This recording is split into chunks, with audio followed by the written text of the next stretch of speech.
Welcome to the FemiNinja Project. I am your host, Cheryl I Love, middle-aged ninja hiding in plain sight, dedicated to restoring human dignity one person at a time and helping you unleash your personal power. Discover that it's possible to look like a woman, act like a lady, move like a ninja, and think like a warrior. And remember, men are always welcome on the FemiNinja Project.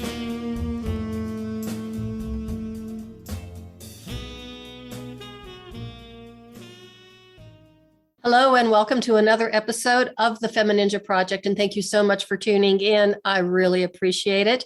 We have a wonderful guest today. Her name is Spector Weisman. She is an author, speaker, and host of the popular podcast called Dream Power Radio. She is also a dream life coach who empowers dreamers to live a life they love by using the power of their dreams to claim their confidence, shift their perspective, guide them to their destiny, and make their impact on the world. Debbie is also a contributing author of several powerful and inspirational books, including Amazing Woman, It's Your Time to Emerge, Dancing in the Unknown, Real Stories of the Trials and Triumphs of Living Your Life Your Way, Dreams That Change Our Lives, and many more. The woman is amazing. I've had the honor of being a guest on her show, and we just had an amazing connection, and I think she is herself an amazing woman. So Debbie, thank you so much for being here, and welcome to the show. Oh, thank you so much for having me. I'm honored to be with you today. I have been looking forward to this for the past several weeks, ever since I was a guest on your show, because like I said, we had a great connection, and I think your story is absolutely fascinating. Oh, wow. I'm impressed that you find it fascinating, because I find your story fascinating. But I guess because it's also there's a little bit of a similarity in that we both are doing, I like to say, we're living our dream life. Mm-hmm. And we found this particular calling a little later in life. It's not something we went into right after college, for example. Yes, I am a certified dream life coach. I like to call it my third career, because it pretty much basically is. I started off as a writer-editor, working in magazines, publishing when I lived in New York. I went on to write a bunch of young adult novels back in the 80s, which seems like a total lifetime ago. And my husband, I burnt out on writing after all of that. Thought I would never write another single word again. In the meantime, my husband had started a business in the film business, doing movie advertising, and that grew into a company that expanded into doing post-production work and all kinds of creative work in the entertainment business.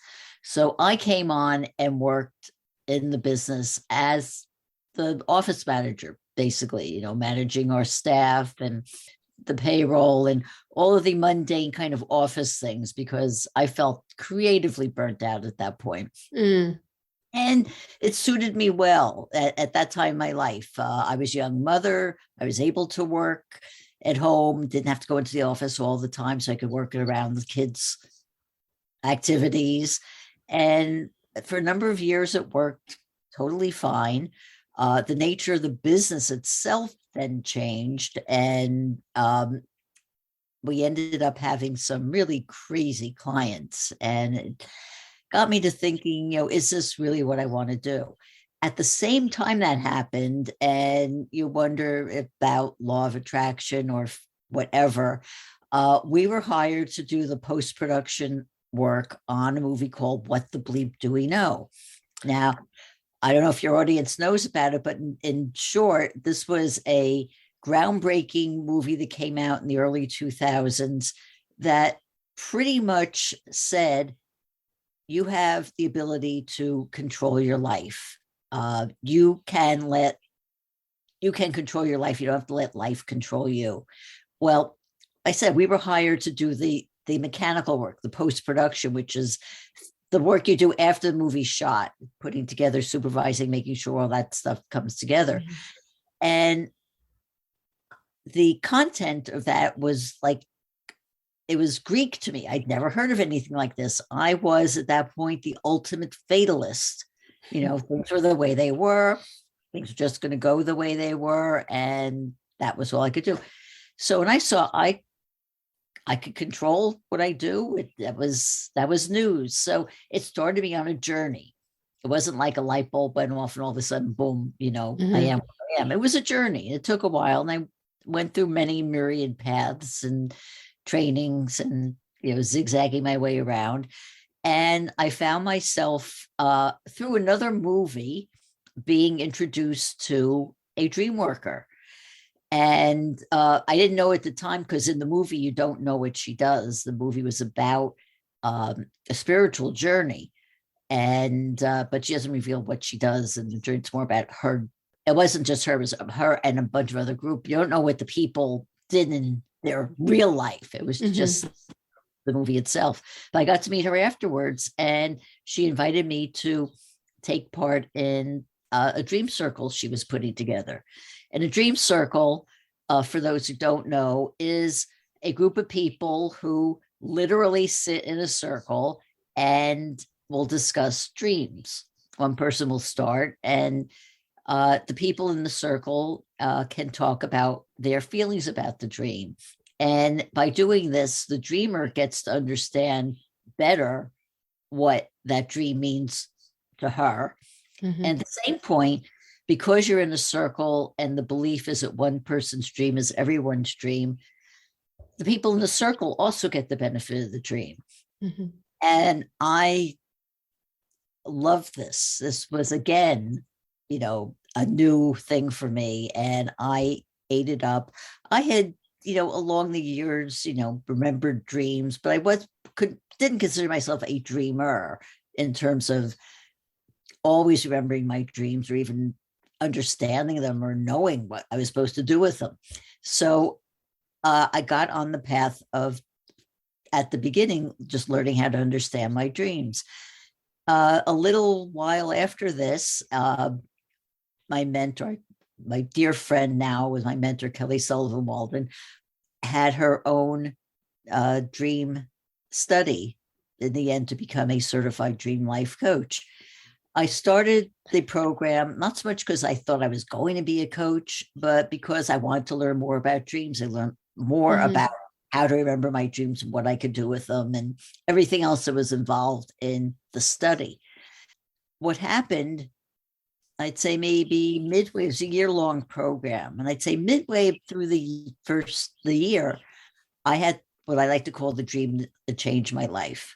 The curious thing about this dream was, it wasn't one of these long, convoluted dreams that, starts at point A and goes to point M and then to point L and then to point Z and then back to point B. It wasn't one of those. It wasn't even an image. It was just a word. But because the word was so strange, I remembered it. In short, the word was codpiece.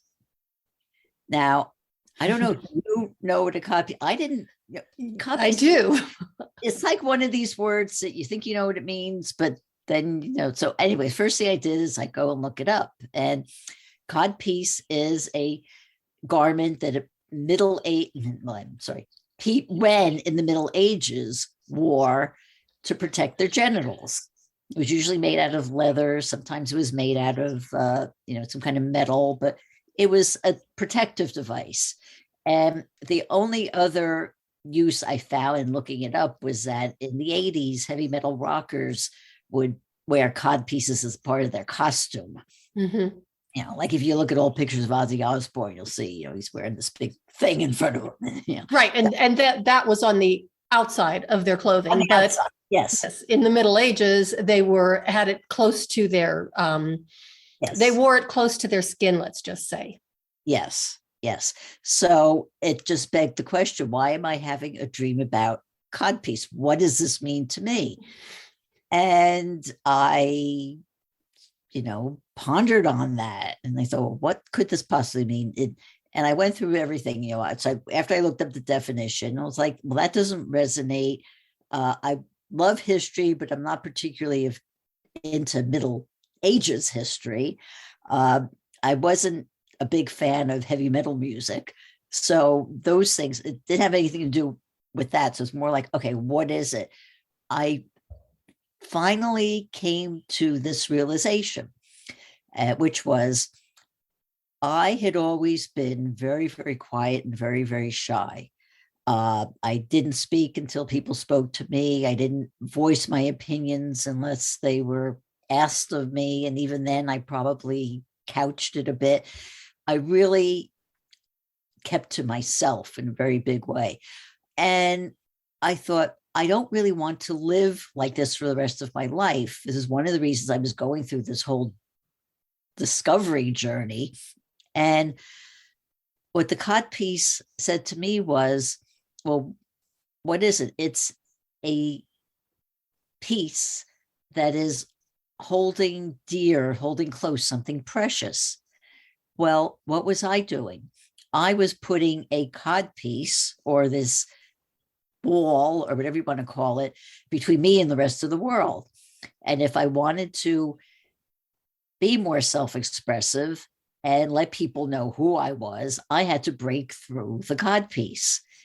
And this, again, was an impetus to keep going.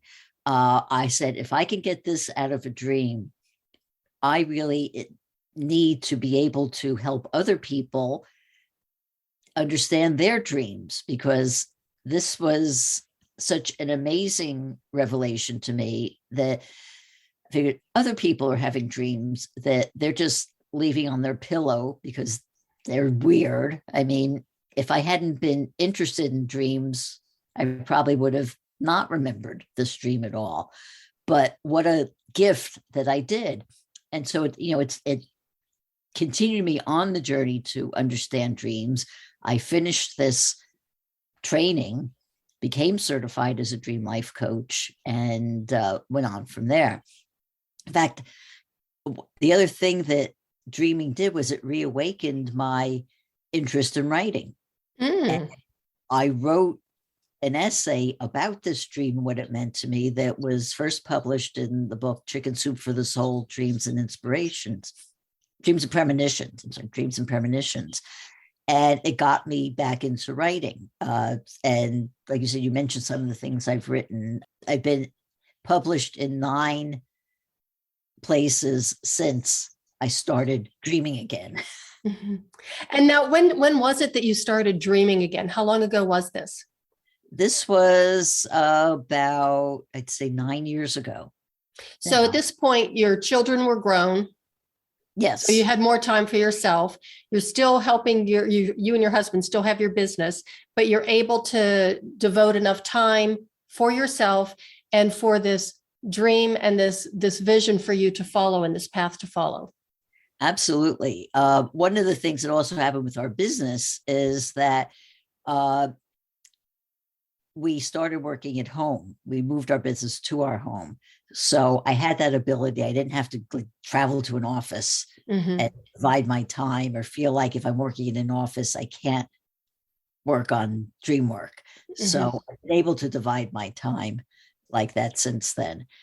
And just as an adjunct to that, it's now a little over 3 years ago, I started the podcast.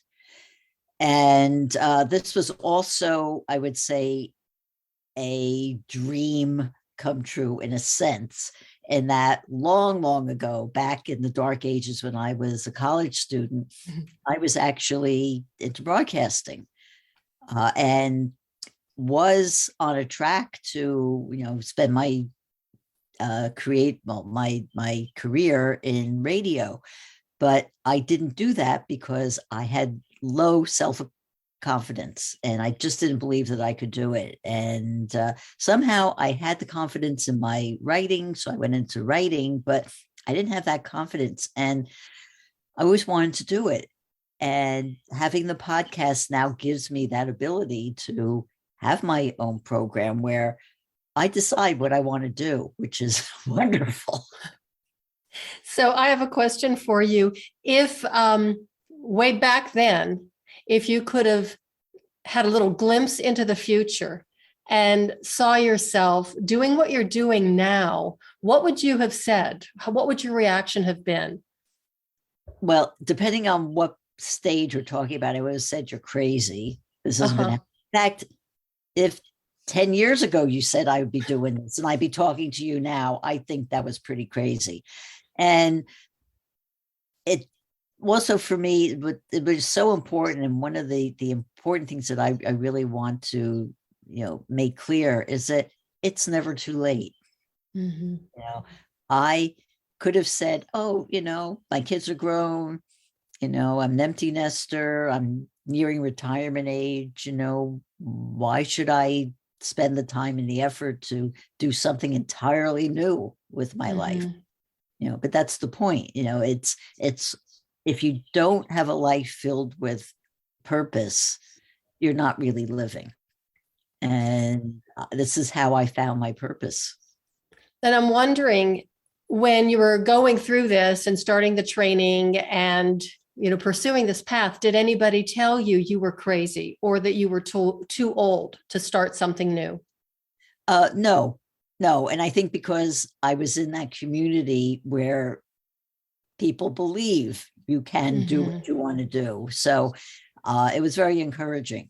In fact, in the training, there were two people who were taking it at the same time I was doing it, who were older than me. So it was encouraged. Well, that's a really excellent point. So I'm so glad you brought that up, because community really does mean a lot.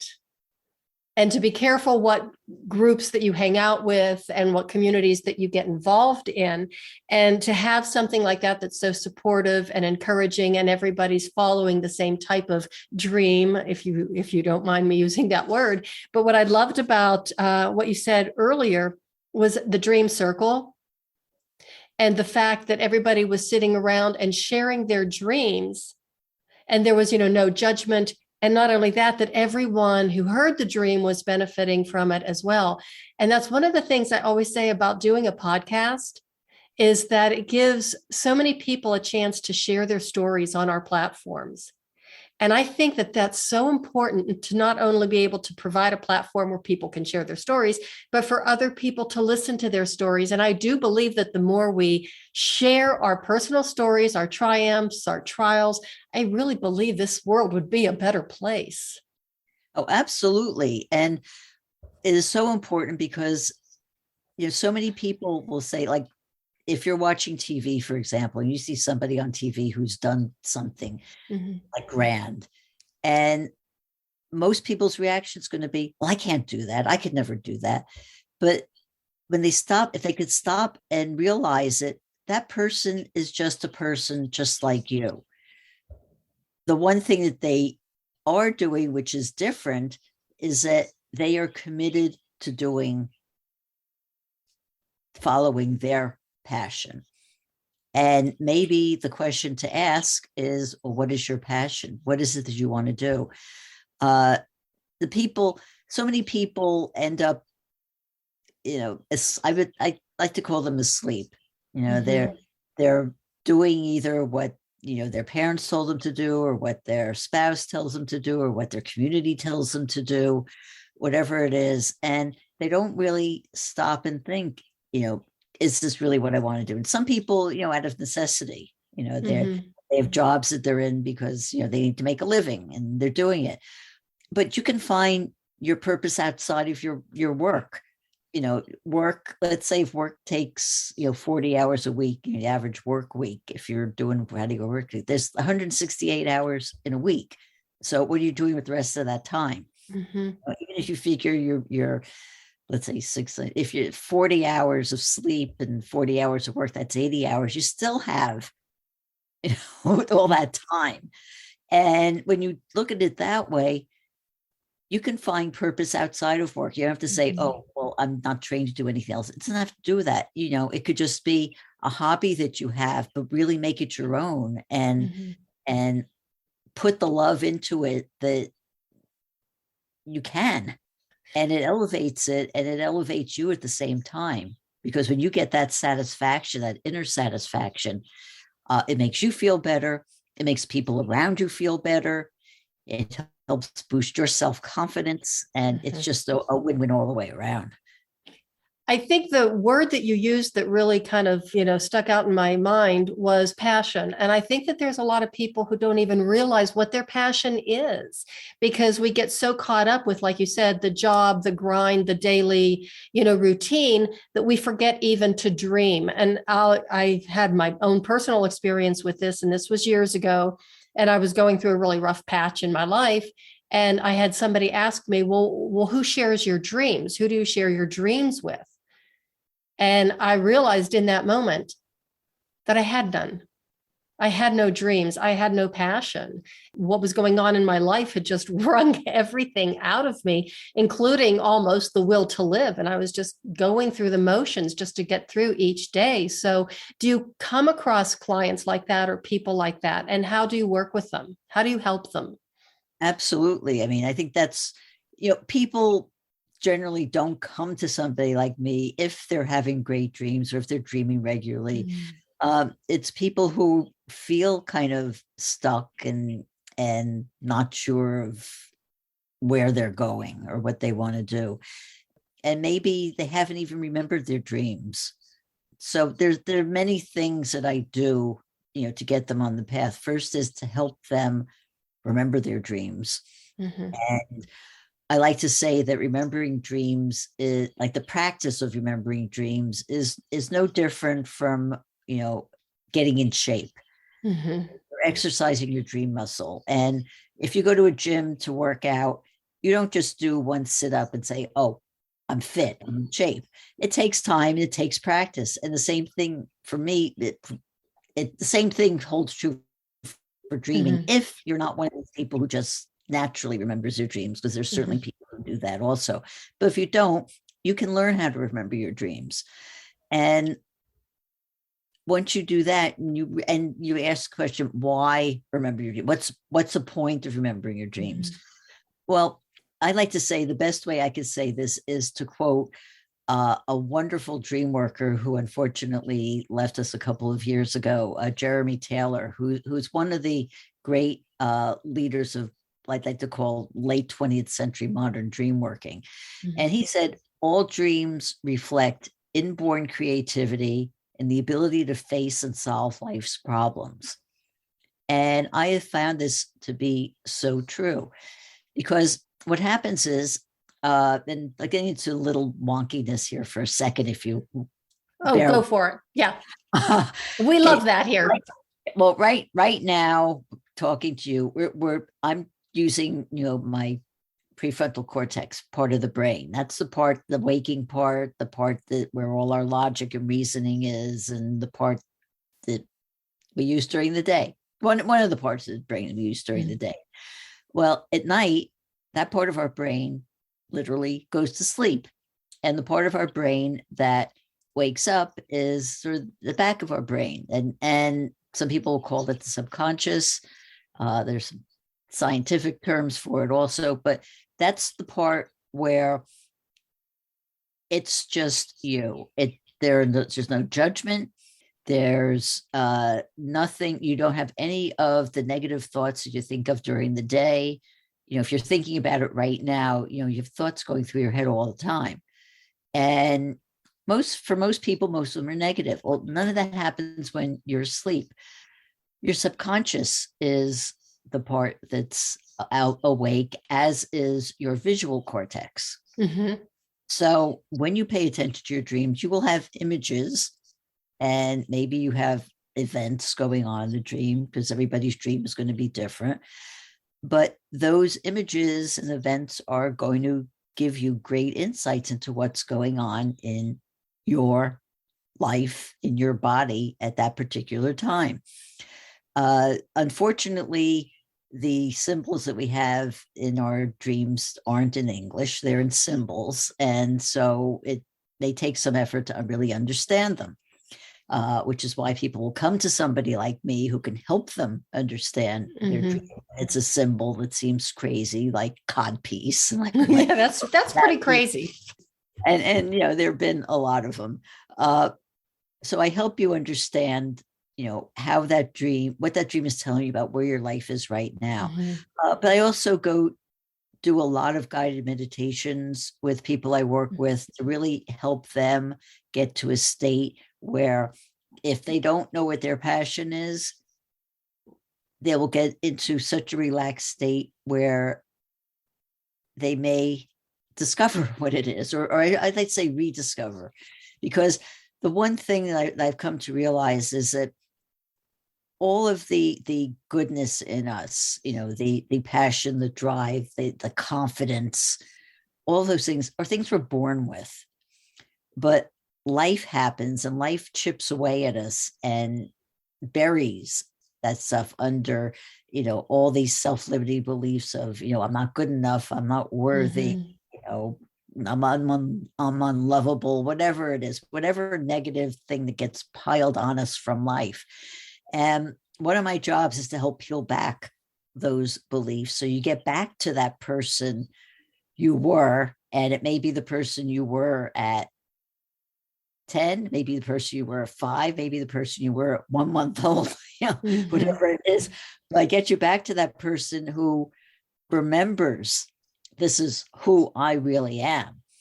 And once you're at that point, you may, even if you're somebody who doesn't have or thinks you don't have a passion, when you get to that point, you may discover a new passion or realize that, when I was a kid, I loved to paint. And I haven't picked up a paintbrush in 40 years, but you know what? Maybe it's time I do it again. Or, I loved building things. I loved building blocks. Well, maybe building blocks is a little too simplistic as an adult, but, if I could do that, get into, some other facet where I can use my creativity or my mechanical ability to do things like that. And so by working with people's dreams, it helps them rediscover that, because the whole purpose, why do we dream? We dream because we want to get greater insight into who we are. And dreams give us that ability. And the more we dream, the greater the ability we have. And then we could get into all kinds of things once we're practiced expert dreamers. It almost reminds me of kind of turning back the clock as far as almost like an anti-aging thing, because it gives you that new burst of energy, that burst of creativity that we all have in us. I hear a lot of people say, oh, I'm just not a creative person. But I think if you were a child, you were creative. That was how we lived our lives when we were very young. Absolutely. I mean, when I was a kid, it was called imagination. Yeah. And it didn't mean that you were going to write the great American novel or, a great, symphony or something like that, but just creative in the ability to, take a piece of chalk and, make a game out of it, or just take something you find and make a game out of it, or do something with it. And we lose that over the years. And when we regain it, it's almost like being reborn in a sense.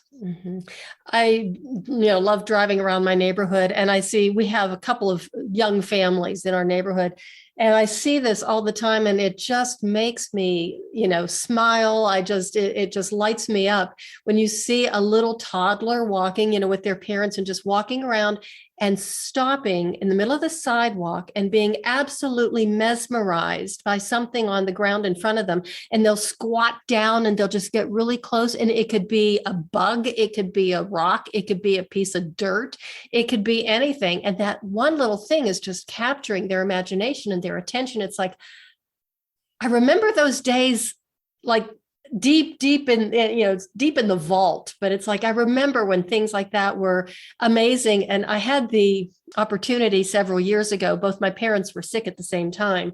And so I was flying back and forth from Denver to where I was from in Western Pennsylvania. And I had two young, a niece and nephew at the time. And I would take them out walking in the park and in the woods and stuff. And they would just look at each other when I would see like a woolly caterpillar. And I hadn't seen a woolly caterpillar in 40 years. And it was just like, I'd be down on the ground, pawing away at that caterpillar, or an acorn. We don't have acorns here in Colorado. And it was like, oh my God, look at this. It's an acorn.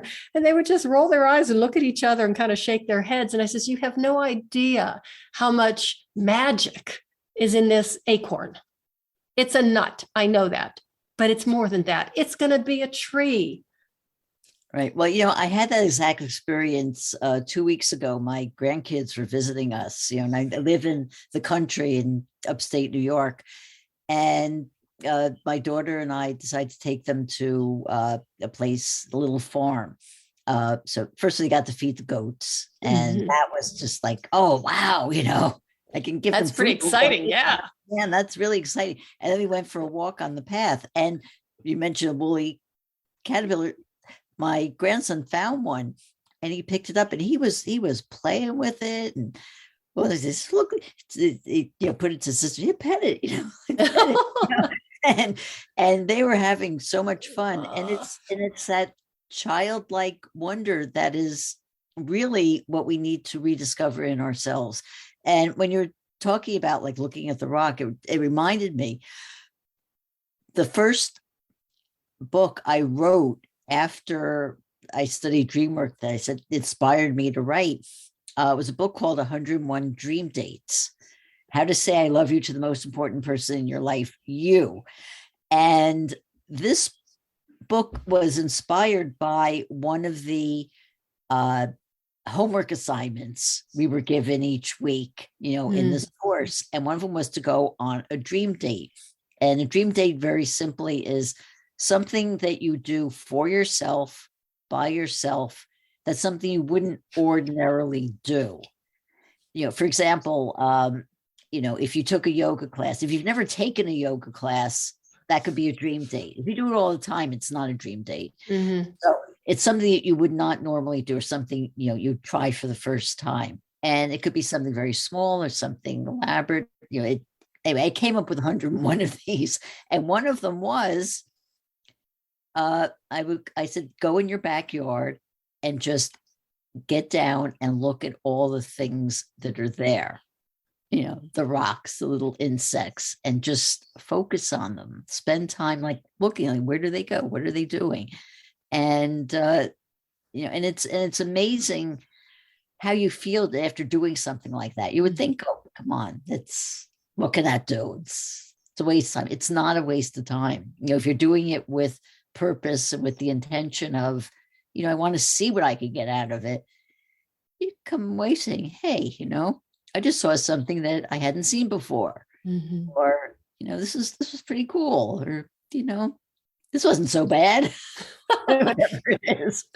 I do something I call backyard TV, because we've got a pretty big yard. It's a very quiet neighborhood, but you could hear dogs barking in the distance, kids playing in the distance, way in the distance. You can hear traffic, but I have a little chair that I put in the center of the yard. And I just put it there and I look around. You can hear the leaves rustling in the trees with the wind. And I'll even close my eyes and just kind of practice like sound layering, the wind chimes here and then the dogs over there. And then I open my eyes and I just look at the grass. It's like, it's a miracle of nature. I mean, how does the grass know when to grow? When winter's coming, it starts to die, the leaves falling. I mean, it's just, there's so much to see out there, but we're so encased in this artificial world or mechanical world, which technology, which is wonderful, which is how you and I met and how we can communicate with each other. But to balance that out with being outside and being in nature, just really is so refreshing. It's like hitting the reset button. Oh, it is. And you mentioned an important word, balance. People are just so out of balance, and how they spend their time, what they eat, how they move their bodies or not move them. It's all the way around. I've always said, balance is the goal. There's nothing wrong with, watching TV for a little bit, but not spending all your time doing it. There's nothing wrong with having a piece of chocolate, but not if your whole diet's chocolate. Right. So, I think you can have it all. Now, remember, you're talking to a physical therapist who hates exercise and thinks that chocolate is food. I really think it's the bottom of the food pyramid. I'm just kidding. But no, I do love dark chocolate. Yes. But everything in moderation. And like you said, balance. And I think maybe that's why a lot of people forget how to dream or how to listen to their dreams or lose their passion, because they lose that balance and that perspective that, you know, to put weight on every single part of their lives rather than just it's all about, you know, the job, the kids, the TV, you know, the news, the computer, and to really explore all of the really finer things in life that isn't an expensive dinner. It could be a walk in the park. Mm-hmm. Well, I tell you, that was for me the gift of the pandemic. Mm-hmm. We were what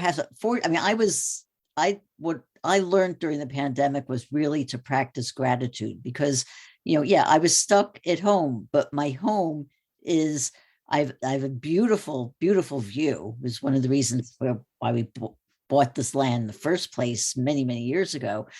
And we had, walking trails. Mm-hmm.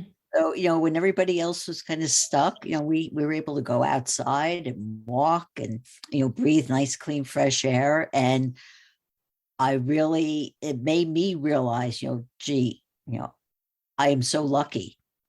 I am so lucky. If I have to be stuck someplace, this is a place to be. And it helped because, I'm a person just like everybody else. I get in moods, I get in funks. Mm-hmm. But this really was another sort of wake-up call. Hey, you have so much to be grateful for. And I think everybody does if they take the time to stop and think about it. There's always something. There's at least one thing in your life that you could be grateful for and build on that. And what I say to, my dreamers is, you start today. Don't think that, I've wasted so much time or too much time has gone past. Doesn't matter. What matters is what's going to happen tomorrow and the day after tomorrow. So start today. And it starts small. One of my favorite expressions is there's nothing wrong with baby steps. You could take a little step, dip your toe in, then your foot, and before you put your whole body into it. But once you do, you're going to want to put your whole body into it. And the more you practice it, the more it becomes a habit, the more it just becomes part of you. And it's just been such a rewarding thing in my life to have discovered my dreams, and they're not always going to be so profound. I haven't had, that super profound dream, like my one word dream that I had, but they give me insights, they brighten my mood. If nothing else, I may wake up with a smile on my face, which is nothing to, complain about at all. Another thing that I've been using as a writer, I've also been using my dreams to help me in my writing. I might go to bed the night before if I'm writing something in particular, I'm maybe stuck on it, and I'll program my dream and say, help me come up with the right way to express this. And I'll have a dream where, some expression will come up or maybe some words will come up. And, I write them down as soon as I wake up. And sure enough, it helps when I sit down that day. And this is a good thing to start with. It's not like it gives me not like my dreams give me all the answers, but they give me guidelines. They give me directions. And what a great thing to know that you can do that with your own body, with your own mind. Well, thank you for saying the key points. It's never too late. You're never too old. Just start. Baby steps. We all want to get to the end result, but it's the baby steps and the journey that makes it so worthwhile and so rich and so full of discovery. And the other thing I did want to talk about is some of your writing, because, I was looking at all your books. You've got some amazing books out there. But the one that really kind of like went bing and resonated with me was Dancing in the Unknown, Real Stories of the Trials and Triumphs of Living Your Life Your Way. And that one really resonated with me because I did not follow the path that was expected of me and certainly went my own way. And I know that a lot of the pushback as I was trying to make my own way in the world was pretty amazing, because it was like once you go against your tribe or what is expected of you, you get a lot of pushback. So if you want to talk about that, since you were a contributor of that book, we would love to hear that. Yeah, well, that was a really interesting book because I was not only a contributor to it, but I also helped edit it. And it was put together by a very dear friend of mine. And all the essays in that book were all about people who had found a way that they were faced with, a crossroads or at a point where they were questioning something, or something happened to them and they had to find a way to triumph over it. Mm-hmm. And they're all incredibly inspirational stories about that. And, I have to remember exactly what, my story is about, but I remember my inspiration for that story. And I think what I started out with was I was taking a ferry ride. And again, it was all about being, having gratitude and really appreciating life, mm-hmm. as little or minute as it could be. And because it turned out that, we were taking a ferry boat ride, and it was like you could not have come up with better weather. It was picture perfect. The temperature was right. The sky was brilliant blue. I mean, everything about it was perfect. And I said, I am taking the time to really appreciate this. I'm not like one of the people in their car. I was mm-hmm. standing outside, but it was one of these ferries that takes cars. I'm not one of these people in the car who's like, twiddling their thumbs. When are we going to get over? When are we going to get over to the other side? It's like, no, experience. This is wonderful. What a wonderful way to spend this time. And I just wanted to get across that appreciate every moment. Mm-hmm. As mundane as you may think it is, it's not mundane. There's something special about it. And you just have to keep your eyes open to look for what it is. And you'll be happy that you did. Well, and I think the practice of gratitude, and even when you were saying that you did it through the, the pandemic and walking, that kept you healthy. Yes, it did, especially because I had been going to a gym before the pandemic. So walking was certainly a way to, continue mm-hmm. keep fit. And it was good. And doing it outside, and also, the pandemic, it was in March, and March was still a little cold, here in New York. So, being out in the cold, it's something invigorating about mm-hmm. walking in the cold. It really keeps you more awake.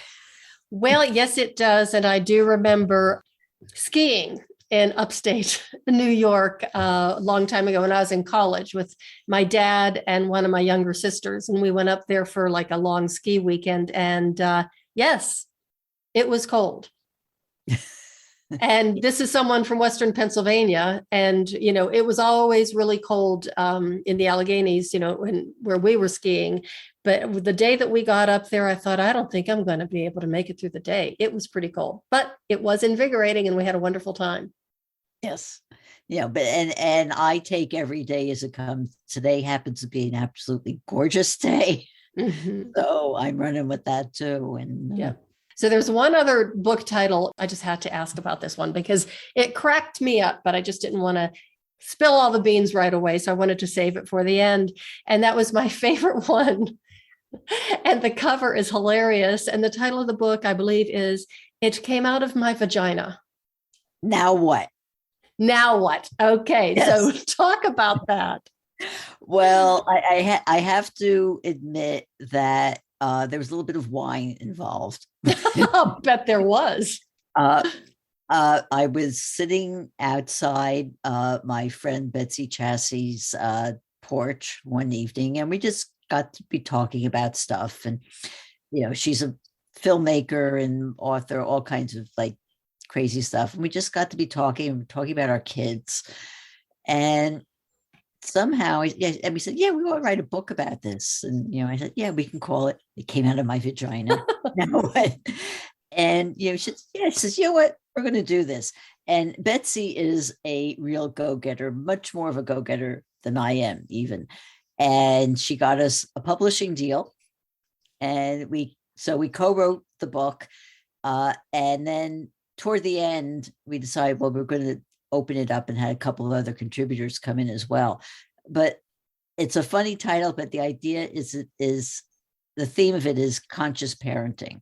And, that you can raise your kid today, to be somebody who's full of, positive values and a positive outlook on life, without making yourself crazy.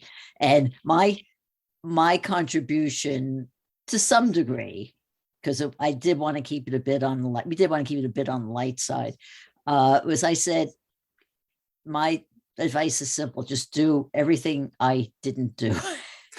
Because when I was raising my kids, I can go back. If I knew then what I know now, would I be doing the same things in raising my kids? And probably not, because I went by the philosophy of, I'm just going to do everything that my mother didn't do, because, or not do the things that she did, because, there were things that I was not happy with as being the daughter.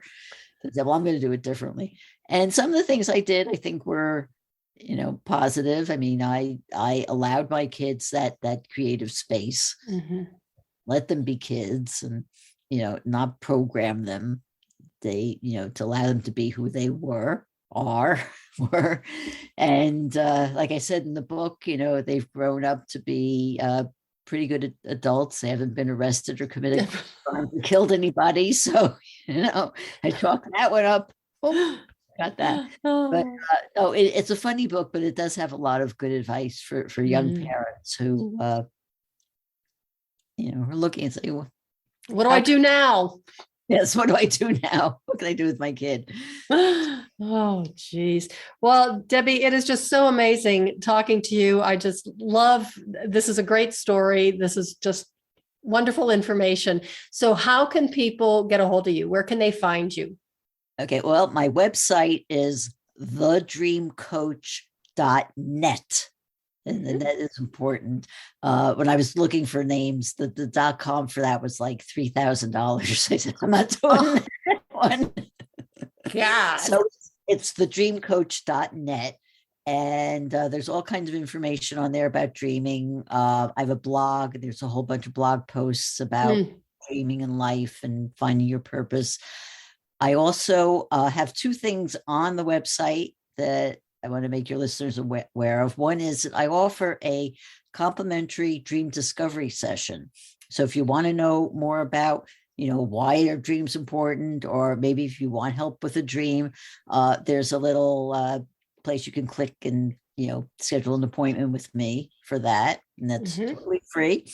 The other thing is that book I mentioned, 101 Dream Dates, I now have it as a free download on my site. So you can get it now, and lots of fun things to do there.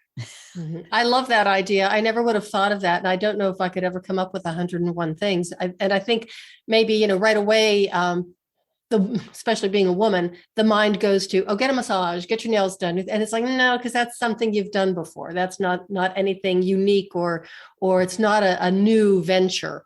Right. But I tell you, I do have that in there. And I also have one of my favorite things in there, which is to take a bubble bath. And I put them in because you think, oh yeah, bubble bath, people do that, or nails. Well, I went from probably my 30s to my 50s and never had a manicure, never went. I can't, I don't have the time for this. I don't want to spend the money on it. I don't deserve to have it. So there are things in there, because I'm sure there are a lot of women who don't do that for those reasons. And bubble bath is easy because it doesn't cost any money. It's really simple. And you probably haven't taken a bubble bath since you were a kid, but boy, you spend 15 minutes, like not a lot of time, 15 minutes, and wow, you Yeah. come out feeling so great. And you think, why haven't they done this before? You know? Okay, Yes. well, Debbie, thank you so much for coming here today. I really enjoyed having you on the show. Do you have any final tips or words of wisdom, pearls of wisdom you want to drop on the audience? You've given us an awful lot to think about, so thank you. I also just wanted to remind everybody of my podcast, Dream Power Radio. New episodes are every Monday. Come on. And wonderful people like Cheryl, like you, are interviewed, and there's a lot of advice there. So I encourage people to check that out. And you've recorded quite a few episodes. What are you on right now? I have to check to see the exact number. It's in the 140s. Okay, so that's another testimony of passion and following your dream, because a lot of people, when they start podcasting, I don't think a lot of them never get past, I don't know what the statistic was, something like episode 7 or 8, because it is a lot of work and it is quite a commitment, but it's so much fun and you get to talk to so many people like you. And we learn, as you said, it goes back to that dream circle when you're sharing your dreams. And I love sharing stories. I think having people tell their stories makes us all learn and grow. So thanks again. It does. Well, thank you so much. And everybody, thank you for listening. I really appreciate you tuning in. And remember to pay attention to your dreams and practice gratitude and live every single moment in time to its fullest, because there's so much out there that we miss sometimes, and makes you a more balanced person. Check out Debbie's website. I would highly recommend it. I spent a lot of time looking at that the past 2 days, and she has a ton of information. Download the 101 dates and sign up for her newsletter. Check out her blog. And that is the way of the FemiNinja.